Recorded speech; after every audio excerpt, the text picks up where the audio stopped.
Hello friends, नमस्कार। मैं बलराम कुशवाहा, मेरे यूट्यूब चैनल पर आप सभी का स्वागत करता हूं। आज हम बात करने वाले हैं मध्य प्रदेश के सभी युवा जो पुलिस आरक्षक भर्ती 2025 का इंतज़ार कर रहे थे। तो यह भर्ती के फार्म भराना प्रारंभ हो चुके हैं और इसमें जो पद हैं वो 7,500 पद के लिए वैकेंसी होने वाली है। और इसके जो है फार्म 15 सितंबर 2025 से लाइव हो चुके हैं और इसकी अंतिम तिथि जो है 29 सितंबर 2025 है। तो हम इस वीडियो के माध्यम से आपको वह बात बताएंगे जो ज़्यादा आपको जानना ज़रूरी है और जिसके लिए ये मान के चलिए अधिकतर जो कैंडिडेट्स है एक ही बात उनके माइंड में होती है कि भाई उम्र कितनी रहने वाली है और जो अभी 18 वर्ष के होने वाले हैं या जो हो गए हैं वो फार्म कितनी तारीख में उनका जन्मदिन है और कब से वो है फार्म डाल सकते हैं। तो ये सारी बातें उनके लिए जो उम्र का जो क्राइटेरिया है। तो आइए चलते हैं हम और आपको विस्तार से कोशिश करते हैं ज़्यादा से ज़्यादा जानकारी देने की। तो ये देखिए हमारे पास ऑफिशियल नोटिफिकेशन पुलिस मुख्यालय गृह विभाग मध्य प्रदेश शासन के अंतर्गत आरक्षक संवर्ग की सीधी भर्ती हेतु चयन परीक्षा 2025। इसमें आप ऑनलाइन आवेदन फार्म भरने की तिथि जो है 15 सितंबर 2025 से फार्म भरना प्रारंभ हो चुके हैं और ऑनलाइन आवेदन भरने की अंतिम तिथि 29 सितंबर 2025। संशोधन भी इसमें अगर कोई गलती हो जाती है किसी व्यक्ति के द्वारा फार्म भरने में तो आप 15 सितंबर 2025 से ही इसमें संशोधन करा सकते हैं। अंतिम तिथि संशोधन की है 4 अक्टूबर 2025। परीक्षा दिनांक व दिन है 30 अक्टूबर 2025 से परीक्षा प्रारंभ हो जाएगी। परीक्षा के लिए सीधी भर्ती हेतु अनुसूचित जाति, अनुसूचित जनजाति, अन्य पिछड़ा वर्ग, EWS अभ्यर्थियों के लिए परीक्षा शुल्क 250 रुपये होने वाला है और अनारक्षित अभ्यर्थियों के लिए 500 रुपये प्रति प्रश्न पत्र रहेगा। अब प्रति प्रश्न पत्र में आप समझ जाएंगे क्योंकि इसमें दो प्रकार से आप फार्म डाल पा रहे हैं, विशेष सशस्त्र बल और विशेष सशस्त्र बल को छोड़कर। आगे देखेंगे हम इसमें उम्र का जो क्राइटेरिया है जो सभी को जानना ज़रूरी है। इसमें उम्र 18 से 33 वर्ष के लिए फार्म डाल सकते हैं, लेकिन कुछ वर्गों को कुछ आरक्षित वर्ग हैं जिनके लिए इसमें 5 वर्ष और अधिकतम और भी उम्र इसमें आपको रियायत दी गई है। तो आप इसकी ऑफिशियल वेबसाइट ESB पर जाकर इसका ऑफिशियल नोटिफिकेशन आप डाउनलोड कर सकते हैं। ESB की ऑफिशियल वेबसाइट पर आप जैसे होम पेज पर आएंगे तो यहाँ आपको ऑनलाइन आवेदन पत्र पुलिस आरक्षक भर्ती परीक्षा 2025 प्रारंभ तिथि 15/9/2025 और ये नियम पुस्तिका, यहाँ नियम पुस्तिका पर आप क्लिक कर इसका पूरा नोटिफिकेशन डाउनलोड हो जाएगा और इसको आप पढ़ सकेंगे। इस नोटिफिकेशन के पढ़ने के बाद क्या होगा, आपका फार्म गलत होने के चांसेस ख़त्म हो जाएंगे। फार्म सही भराएगा, कोई मिस्टेक नहीं आएगी। और इसमें जो उम्र होने वाली है वो 18 से 33 वर्ष और इसमें रियायत दी गई है किसी वर्ग को 5 वर्ष, किसी अन्य विशेष प्रकार से अन्य उपलब्धि जिनको प्राप्त है उनके लिए और भी 10 वर्ष तक इसमें छूट है उम्र की। तो आप देखेंगे आरक्षक GD में आरक्षक सामान्य ड्यूटी, जनरल ड्यूटी, विशेष सशस्त्र बल और आरक्षक सामान्य ड्यूटी, जनरल ड्यूटी, विशेष सशस्त्र बल को छोड़कर इसमें महिला और पुरुष दोनों ही आवेदक फार्म फिलअप कर सकते हैं। इस परीक्षा का किसी प्रकार की कोई समस्या नहीं है।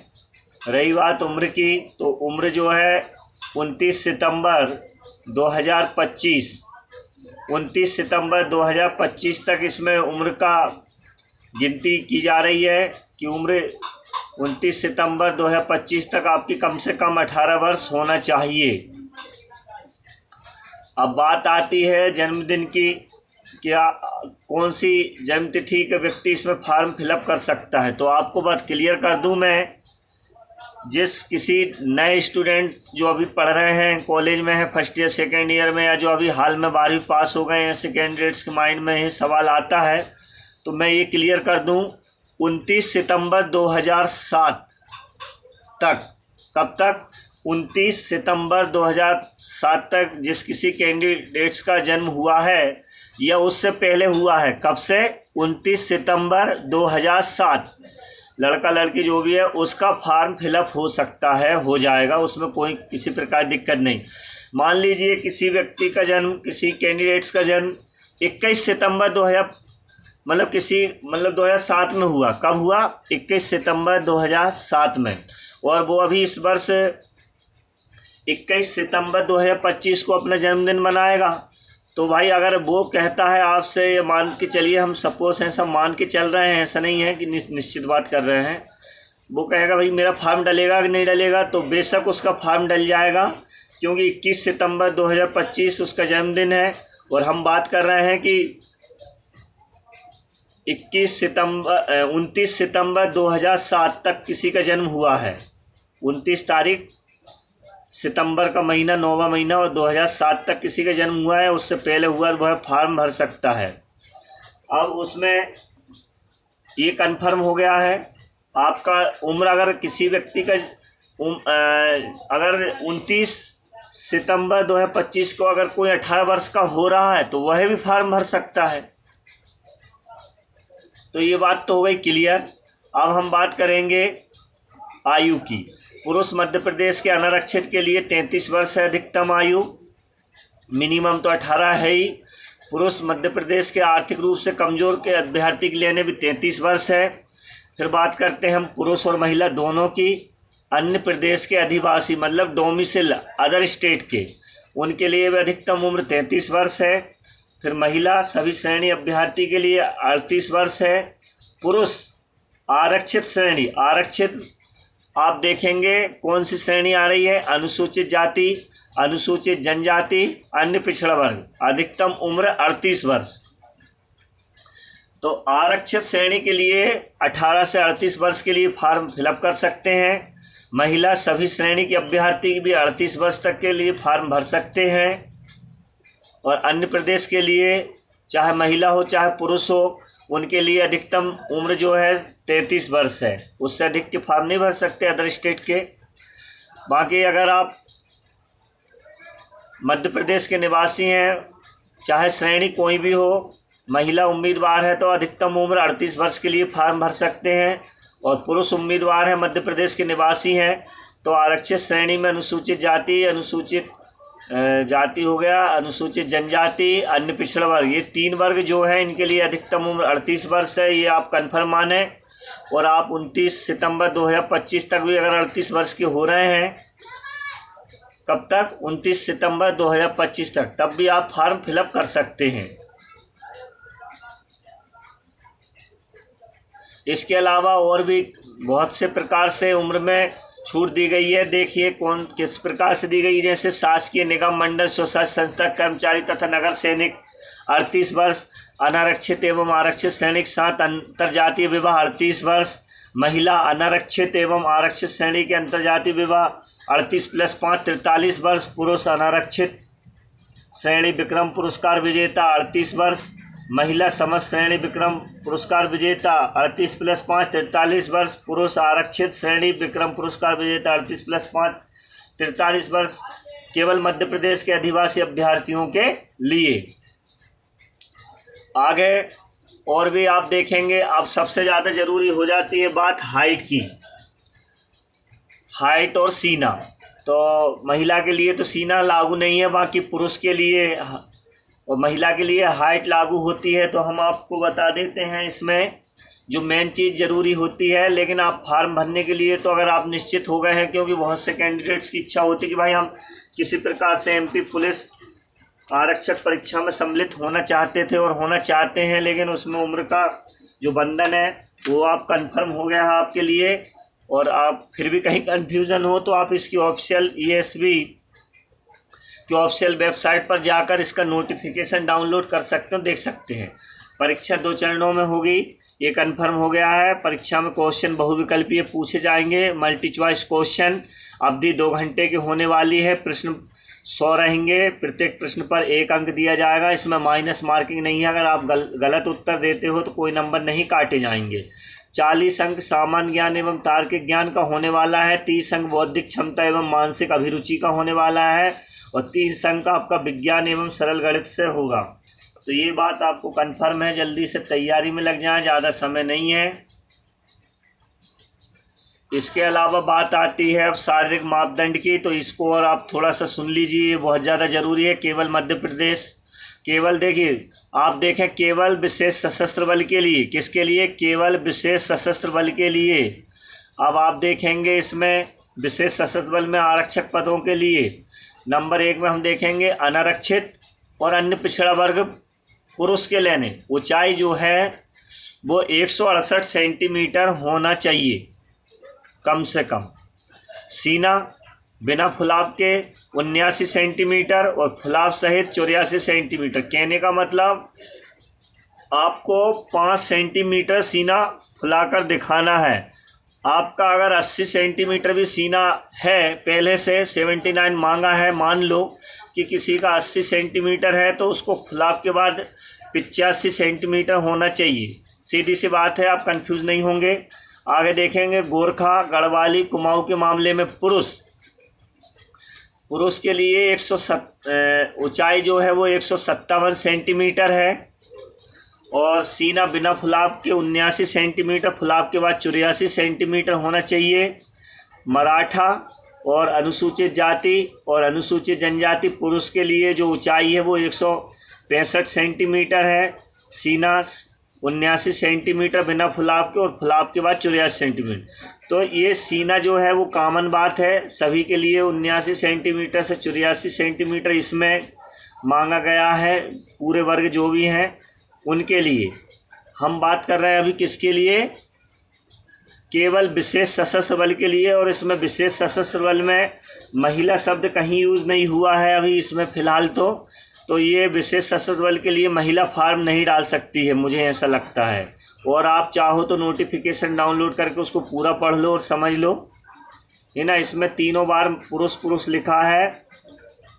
हाँ, इसमें ऊंचाई में ज़रूर आपको फ़र्क देखने को मिलेगा। अनारक्षित और अन्य पिछड़ा वर्ग के लिए 168 सेंटीमीटर हाइट मांगी गई है और गोरखा, गढ़वाली, कुमाऊं के मामले में 157 सेंटीमीटर हाइट मांगी गई है और मराठा और अनुसूचित जाति, अनुसूचित जनजाति के लिए 165 सेंटीमीटर हाइट है। तो यहाँ आपको हाइट विशेष करके अनारक्षित, जनरल कैटेगरी और अन्य पिछड़ा वर्ग ओबीसी के लिए ध्यान रखना है ये बात कि 168 सेंटीमीटर आपकी हाइट कम से कम होना चाहिए। और गोरखा और गढ़वाली, कुमाऊं के मामले में आपको ध्यान रखना है 157 सेंटीमीटर कम से कम होना चाहिए। और मराठा और अनुसूचित जाति और अनुसूचित जनजाति के लिए भी 165 सेंटीमीटर मिनिमम हाइट होना चाहिए। तो आप इस चीज़ का ध्यान रखें। बाकी अब हम बात करते हैं विशेष सशस्त्र बल को छोड़कर। अब इसमें ध्यान से सुनेंगे आप, विशेष सशस्त्र बल को छोड़कर 2 प्रकार की यहाँ वैकेंसी आपको देखने को मिल रही है, विशेष सशस्त्र बल और विशेष सशस्त्र बल को छोड़कर। विशेष सशस्त्र बल में जो है महिला का जिक्र कहीं नहीं किया गया है, सिर्फ 3 बार पुरुष लिखा था। अब इसमें हम देखेंगे आरक्षक, अन्य सभी संवर्ग, आरक्षक अन्य सभी संवर्ग। जैसे का में देखेंगे अनारक्षित, खा में अनुसूचित जाति और गा में अन्य पिछड़ा वर्ग, है ना। अनारक्षित में देखो का है अनारक्षित, जनरल, अनुसूचित जाति मीन्स एससी, अन्य पिछड़ा वर्ग यानी ओबीसी। यहाँ भी एसटी शब्द नहीं आया है। वर्ग में देखेंगे पुरुष में, इसमें आप देखेंगे ऊंचाई 168 सेंटीमीटर होना चाहिए। सीना केवल पुरुषों के लिए है, इसमें बिना फुलाव के आप देखेंगे 81 सेंटीमीटर और फुलाव सहित 86 सेंटीमीटर। मतलब वही बात कंफर्म हो गई है कि 5 सेंटीमीटर आपको सीना फुलाव सहित होना चाहिए। अगर आपका 81 सेंटीमीटर सीना है तो आपको 86 फुलाव करके दिखाना है। अगर आपका 82 है तो आपको 87 दिखाना है। कहने का मतलब यही है कि जो भी आपका सीना का माप है वो बिना फुलाव से लेकर फुलाव तक अगर आप फुलाकर दिखाएंगे सीने को तो आपको 5 सेंटीमीटर दिखाना होगा। अब हम बात करेंगे यहाँ महिला की, तो इसमें महिला के लिए ऊंचाई जो है 155 सेंटीमीटर है ना। तो इसमें महिला कौन, मतलब आप यहाँ कंफ्यूज ना हो कि कौन से वर्ग की महिला की बात कर रहे हैं। तो हम आप देखिएगा अनारक्षित, जनरल कैटेगरी, अनुसूचित जाति, एससी कैटेगरी और अन्य पिछड़ा वर्ग मीन्स ओबीसी कैटेगरी महिला। हम तीनों कैटेगरी के महिलाओं की बात कर रहे हैं। इसमें ऊंचाई जो है महिलाओं के लिए सिर्फ 155 सेंटीमीटर होना चाहिए। इस बात का आप ध्यान रखें क्योंकि कंफ्यूज होते हैं फॉर्म भरते वक्त। इसके बाद हम आगे चलते हैं, आगे हमको क्या देखने को मिलता है वो भी आप कंफर्म कर लें, क्योंकि वीडियो पूरा देखेंगे, लास्ट तक देखेंगे तो ज़्यादा समझ आएगा और आपका फॉर्म फिलअप आसानी से हो जाएगा, आप परेशान नहीं होंगे। आरक्षक अन्य सभी संवर्ग अनुसूचित जनजाति। आरक्षक अन्य सभी संवर्ग, अन्य सभी संवर्ग यूज इसलिए किया गया है क्योंकि यहाँ हम महिला और पुरुष दोनों की बात कर रहे हैं, है ना। और ये किस टाइप की वैकेंसी है, विशेष सशस्त्र बल को छोड़कर है, मतलब जनरल ड्यूटी सामान्य टाइप में, एएसएफ नहीं है, सिर्फ सामान्य है। कैसी, विशेष सशस्त्र बल को छोड़कर, क्योंकि विशेष सशस्त्र बल में सिर्फ पुरुष को ले रहे थे, लेकिन विशेष सशस्त्र बल अगर छोड़ दो तो इसमें महिला के लिए भी वैकेंसी है। तो आरक्षक अन्य सभी संवर्ग अनुसूचित जनजाति, जनजाति मतलब एसटी कैटेगरी की बात हो रही है, ये आप ध्यान से सुन लें, कहीं ना कहीं दिक्कत ना हो किसी को भाई समझने में। मैं ये नहीं कह रहा कि सभी को समझ नहीं आ रहा, आप बहुत अच्छे लोग हो, सबको समझ आ रहा, सभी समझते इस चीज़ को, लेकिन फिर भी जानना ये ज़रूरी है। तो आप देखेंगे वर्ग में पुरुष के लिए जो ऊंचाई है, एसटी कैटेगरी के पुरुष के लिए 160 सेंटीमीटर, और जो महिला है हमारी बहनें हैं अनुसूचित जनजाति से, उनकी हाइट सिर्फ 155 सेंटीमीटर। आप इस बात का ध्यान रखें, पुरुष के लिए 160 सेंटीमीटर, और यहाँ सीने की बात करें हम केवल पुरुषों के लिए, तो यहाँ बिना फुलाव के सीना 76 सेंटीमीटर और फुलाव सहित 81 सेंटीमीटर। मतलब ये वही बात हो गई कि 5 सेंटीमीटर आपको सीना फुलाकर दिखाना है पुरुष के लिए। अगर आपका सीना 76 की जगह अगर 77 सेंटीमीटर है तो आपको फुलाव के बाद में 82 सेंटीमीटर तक तो होना ही चाहिए। 5 सेंटीमीटर आपको फुलाकर दिखाना है सीना, तो बिना फुलाव के 76 सेंटीमीटर और फुलाव सहित 81 सेंटीमीटर। और महिला के लिए सिर्फ हाइट है यहाँ मात्र 155 सेंटीमीटर एसटी कैटेगरी में, और पुरुष के लिए हाइट है 160 सेंटीमीटर। 5 का फ़र्क है, 155 और 60 बस, मतलब ऊंचाई में 5 सेंटीमीटर का फ़र्क है। महिला के 155 है तो पुरुष के लिए 160 है। आपको वीडियो समझ आया होगा, मेरा समझाने का तरीका अच्छा लगा होगा। और यहाँ आप देखो लिखा है जहाँ भी लागू हो, यदि सीने का माप न्यूनतम निर्धारित माप से अधिक है तो उसे कम से कम 5 सेंटीमीटर फुलाना अनिवार्य। ये बात मैं आपसे बार बार दोहरा रहा था, ये यहाँ लिखी भी हुई है। वहाँ की श्रेणियाँ अलग अलग प्रकार से लिखी है, बहुत सारी अच्छी बातें लिखी है। हाँ, अब हम बात कर लेते हैं शिक्षा की। तो इसमें सभी वर्ग के लिए एसटी को छोड़कर कम से कम 10वीं पास सभी को होना चाहिए, और एसटी वर्ग के लिए 8वीं पास से है परीक्षा, मतलब है वैकेंसी है 8वीं पास से। एसटी कैटेगरी से कोई भी हमारे बहन भाई फॉर्म डालना चाहते हैं तो उनको कम से कम 8वीं पास होना चाहिए, अधिकतम की कोई लिमिट नहीं है, आप कितनी ज़्यादा पढ़े हो अच्छी बात है। इसके बाद जनरल, एससी और ओबीसी के लिए कम से कम 10वीं पास होना अनिवार्य है। एज की गणना जो है 29 सितंबर 2025 तक की जा रही है। अगर कोई कैंडिडेट्स 29 सितंबर 2025 को भी 18 वर्ष का हो रहा है तो वो भी एमपी पुलिस के लिए कांस्टेबल पद के लिए फॉर्म भर सकता है। और जाते जाते एक कन्फ्यूज़न में आपका दूर कर दूं, इसमें महिला कौन से वैकेंसी के लिए पात्र है महिला कौन सा फॉर्म फिलअप करेंगी? तो महिलाएं जो हमारी बहनें हैं उनके लिए फॉर्म में आपको फिलअप करना है आरक्षक विशेष सशस्त्र बल को छोड़कर, और पुरुष दोनों में फिलअप कर सकते हैं आरक्षक विशेष सशस्त्र बल SAF और आरक्षक विशेष सशस्त्र बल छोड़कर DEF, दोनों के लिए पुरुष फार्म भर सकते हैं। महिलाएं आरक्षक विशेष सशस्त्र बल को छोड़कर ही फार्म भरेंगी। तो ये बात आपको कन्फर्म हो गई है। बाकी सब आप सभी को पूरी जानकारी होगी, वैसे तो सबको पता ही रहता है। मेरा वीडियो अच्छा लगा हो तो मेरे चैनल को सब्सक्राइब करें और अपने दोस्तों के साथ वीडियो को शेयर करें। मिलते हैं अगले वीडियो में, तब तक के लिए नमस्कार, जय सिया राम।